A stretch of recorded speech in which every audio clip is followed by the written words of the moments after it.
Let's make one of my absolute favorite cocktails of all time from a bar that actually recently just closed. The incredibly easy to make Tia Mia.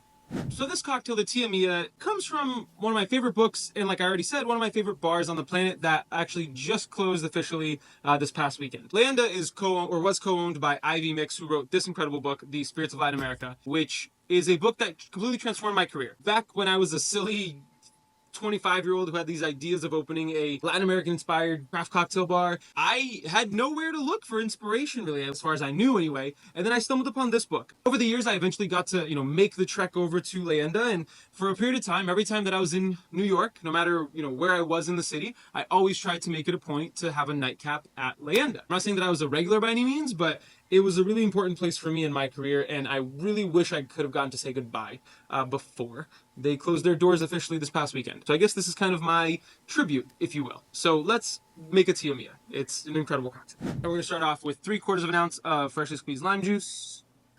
Do a 1/2 ounce of orgeat, which I make mine in-house. I have a video on my channel that you can check out on how to make it. We're going to do a 1/2 ounce of Pierre Ferrand's dry curacao. And if you haven't caught on yet, this cocktail is basically a Mezcal Mai Tai. But we're going to be using a very specific Mezcal, which is Del Maguey's Chichicapa, which is a really incredible 48% ABV Mezcal. We do an ounce of that. And then the original recipe calls for Appleton Estate Reserve. I actually don't have a bottle of the Reserve right now. I just killed it a few weeks ago, and I never bought another one. So in a pinch, I'm going to use Appleton Estate's signature. It's not the same thing as the Reserve, but I think in this cocktail it will work quite well. So we'll do an ounce of this as well. And then we're going to do a couple of cubes of ice in there and lock it up and shake it up.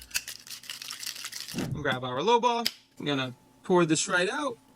Going to fill this up with some pebbled ice. And then we're going to garnish this with some mint sprigs, 1 edible orchid, and then I also like to do a little dehydrated lime. There you have the Tia Mia.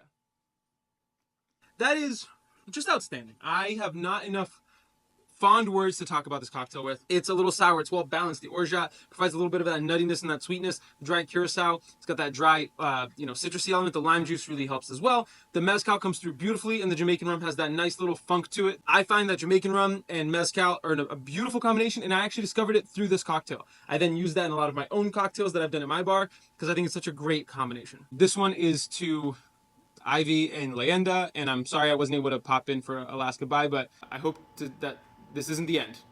Cheers.